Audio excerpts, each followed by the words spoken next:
What's up, guys? So I just got done dremeling out the bottom of my Sabre magazine. It was pretty easy. You just need a bit that will cut through pretty large um, chunks of plastic easily. You could use like a grinding stone, but I have this like cutter wheel that just makes mincemeat out of the plastic magazine material. So this now fits. Before, the reason I had to dremel this out is because this was getting in the way. This like part where you can attach a wrench to tighten it down. This was getting in the way of the like magazine housing, and I had to cut it because where it was at before. Let me try to do this with one hand. I'll be right back. Where it was at before, this would sit flush with the magazine and it couldn't go in any further because the hole wasn't big enough to fit this part right here. I mean, conversely, I could have grinded this part down, but I just want to leave this alone. And I had to do that because it wasn't reaching the seal, that little red seal underneath there, which is like where your CO2 would rest up against. This wasn't reaching. So this is a Roscoe, a First Strike Roscoe air adapter. I think it's called constant air adapter. It's basically just a remote line. It fit this Sabre magazine. There's a little metal nut in here, and the threads on this adapter fit the threads on the nut that's inside the this magazine right here. I did a teardown of this magazine a few days ago, so I'm pretty sure it's 10 millimeters by 1.0 pitch. And that's it. Just coincidentally ended up working out. So now I could screw this air piece in further, and as you can see, it's underneath the magazine housing now. And I just put the airline on it. I put my HPA tank onto it just to see if I can get it to pressurize, and it worked. I haven't shot anything out of it as far as like getting chrono readings and all that stuff, so I'll try my HPA tank.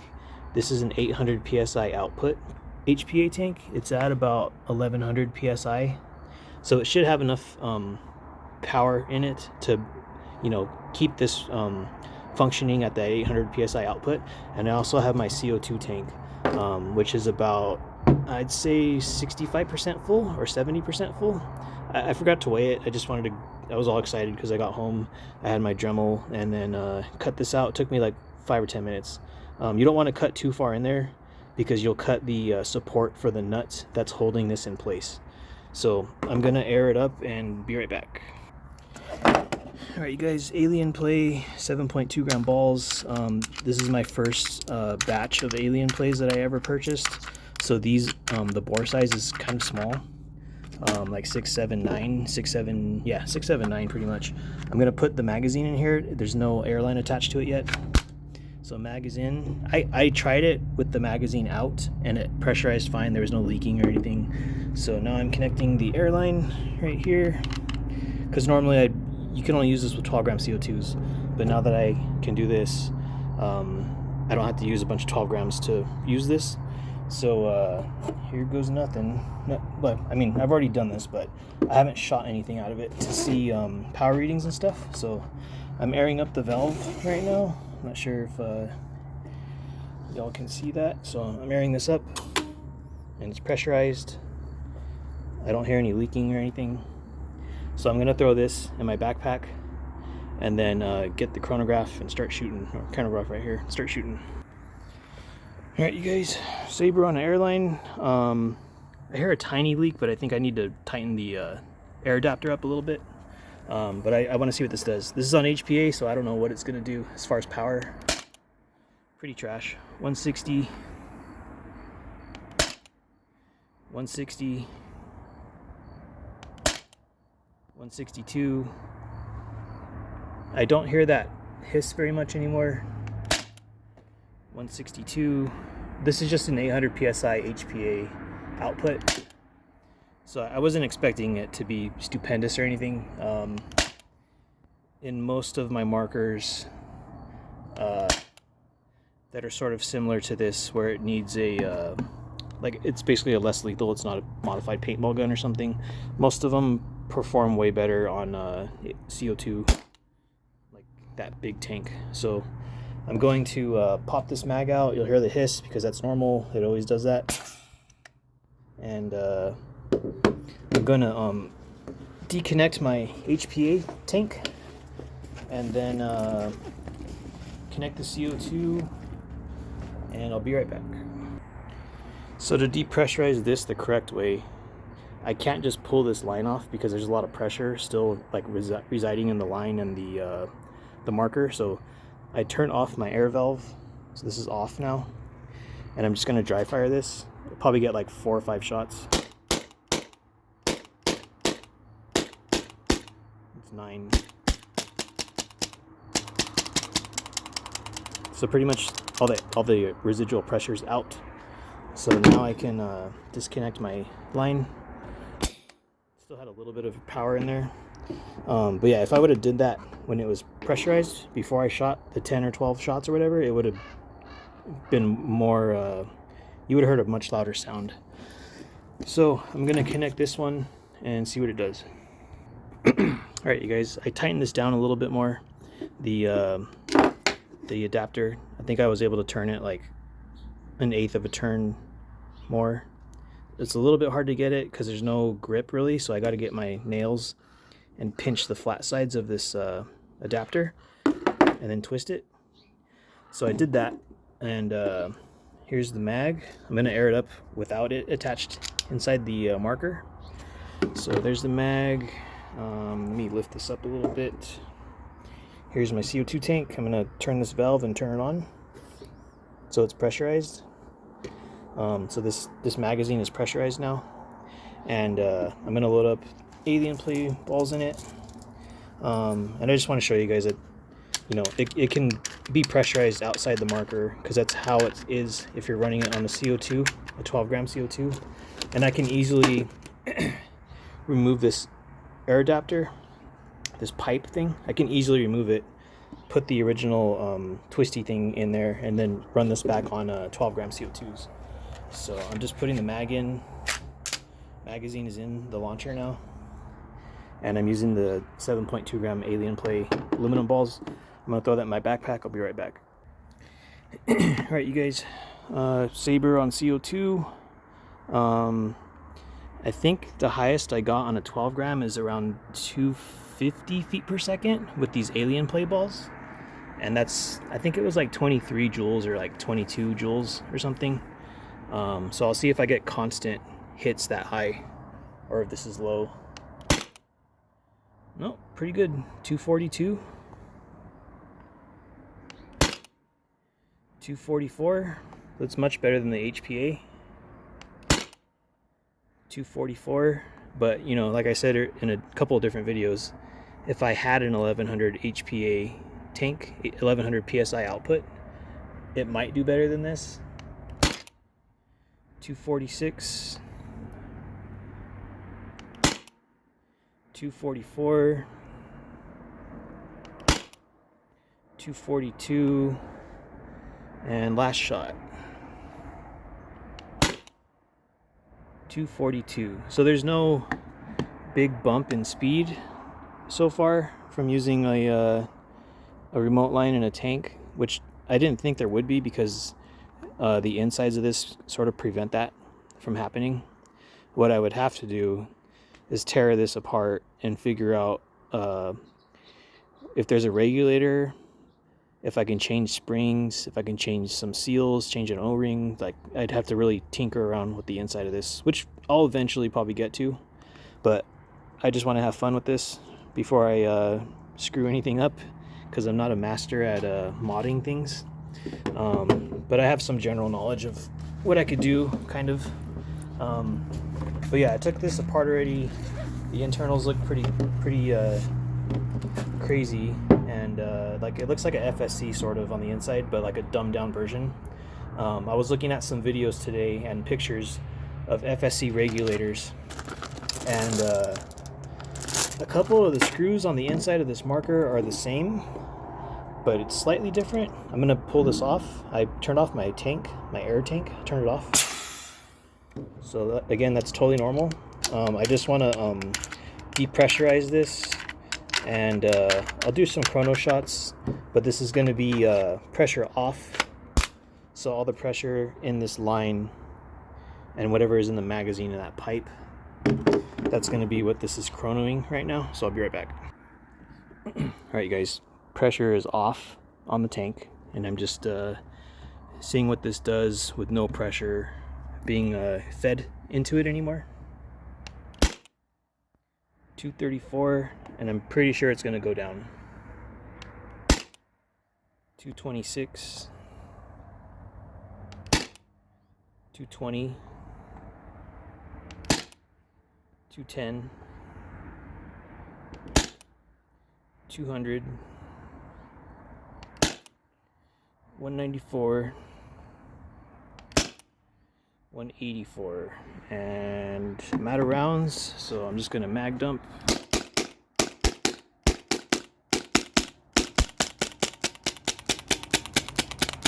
So yeah, this works on a remote line. I didn't see any substantial gain in power, but I wasn't expecting it to be like a huge gain in power because I haven't done anything internally to this thing. I've only messed with the magazine, which is more forgiving if I was to screw it up, because the magazine's only $30, and the marker itself, if I mess up the marker, it's like 140, 150 bucks of a mistake, I guess you could call it. But yeah, that works on CO2. Works better on CO2 than it did on HPA. But I don't have any 1100 psi output HPA tanks. So this is kind of like my salt supply S2 and my TCR. For whatever reason, I think just CO2 has a higher, it's a denser energy. So, and I'm only using an 800 HPA output, 800 psi HPA output. But on my salt supply S2 and on my Burna TCR, specifically the S2, it doesn't perform as well when I use this and a remote line. No matter what remote line I use, doesn't perform as well. But when I use my CO2 tank, it performs on par with using a 12 gram. So yeah, that's this one. I'll probably take this out, put the regular twisty thing in here, and show you guys that it works. So I'll be right back. Alright, you guys, put the twisty thing back in here. As you can see, this is the same magazine. I only have one magazine. I'll probably buy another one just so I don't have to keep swapping the twisty thing in and out of it. But you can see that it's, you know, expanded because this remote line thing is kind of big. So yeah, this is the same magazine. This is not a different one or anything. You can see I went a little bit squirrely with the dremel right here. But anyways, I'm gonna put a Crossman 12 gram in here and then fire it like normal. So here we go. 12 gram CO2 back to stock basically. So this is you know, reversible. It's not a permanent thing. The only thing that's permanent is your plastic's going to be chewed up down here. But it is pressurized, and I'm going to run some alien plays again, and then I'll fire this, and we'll see the you know, speeds dropping after the first shot and all that good stuff. So I'll be right back. Alright, you guys, back on CO2. Pressurized Crossman 12 gram, 7.2 gram aluminum balls. Jesus, 264. That's pretty high. I think that's a new record. 248.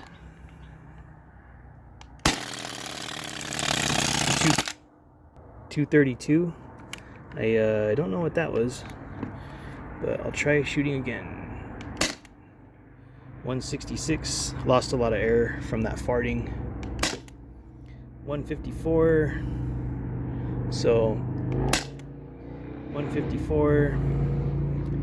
Got one more shot. 148. Yeah, I don't know what that was. That was random.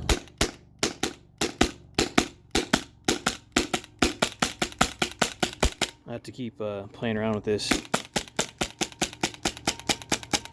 to see if there's something going on with it. But man, I don't know. It's fine with me. I'm just doing this to review this thing, give it a proper you know, review on this thing, because no one really has, and it's not like a bad launcher or anything. Very affordable, under $150. So yeah, I'll probably run a couple more 12 grams through this on a couple different days just to see if there's something wonky going on with it. But that's the first time it's done that on me, aside from when I used rubber rounds. So yeah, I'll just let it rest, because I've already ran, you know, I ran the one CO2 and then I ran this through it. So it'd be better for this to warm up a little bit before I just keep firing it over and over. But yeah, I don't know what that was. It was probably a something with the bolt guide, and I don't know, something random. But I'll see if it keeps doing that in the future. That first shot was pretty high. I don't know what that was about. The 264 FPS. It was pretty high. I think the highest I've gotten before is like 250 or maybe like 254 with these same balls. So anyways, guys, that'll be it for this one, and see you next time. Alright, you guys, I gave this thing about 5 minutes. This is not pressurized yet, but I'm running the alien plays again.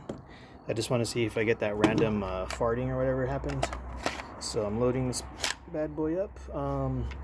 On a side note, before I loaded that magazine that farted, I was having a little bit of a problem pushing this mag back up into here. So I had to pop it out, put the balls back in. I think like 2 fell out, because they once this mag release gets to the certain point on the magazine, it pops the detent on the magazine off, and then they feed up into the breech. So that was a random issue I have every once in a while with this. The magazine doesn't want to load like normal. Like I have to either like hit it in there kind of hard, or push it in, and then there's a little gap right here. Then I have to like push it in there the rest, or take the mag out, put the balls back, and push this back. So that's one thing I've had maybe happen to me like 4 or 5 times. I'm gonna get with the chronograph. I'll be right back. So got the chrono. I'm gonna twist this. Pressurized alien play balls. I just want to see if I get another fart spell. 242. It has been sitting for about 7 or 8 minutes. I don't know if I mentioned that. 234. 226. 214. 206. 198. 188. So that seemed a little bit lower than normal. I'm gonna get those balls out. I'll be right back. All right, guys, the balls are out of the box. I'm gonna pull this mag out. Maybe these are a little bit lower because the inside is cold now, and it's not warm out here. It's probably 65 degrees Fahrenheit, about 20 degrees Celsius. And this is the same CO2 cartridge. I'm gonna put this back in here. It's back in, and fire again. So see what happens. 186. 174. 168. 162. 156. 148. 142, and I think I have 1 shot left. Looks like it's empty, so I'll just fire this. Yeah, out of ammo. So mag dump. I didn't get any farting, but you know, this thing's cold now, so that's probably why it wasn't as high as the CO2 tank, and then a 12-gram CO2, and then the second 12-gram CO2, because I didn't really give it that much time to warm up or anything.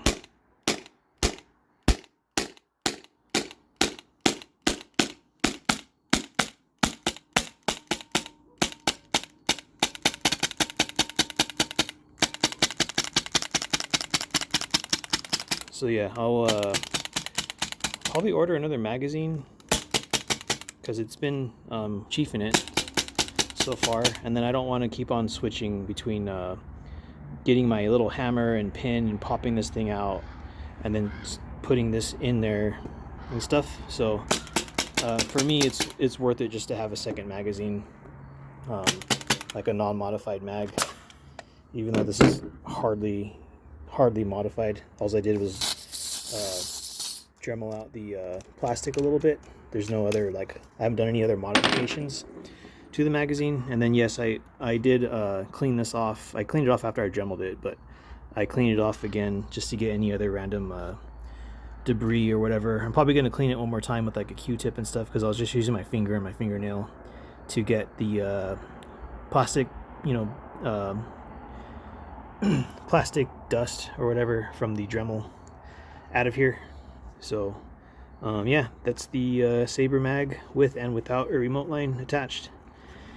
And yeah, I'll be using this in later videos, and thanks for checking it out, and I'll see you guys next time.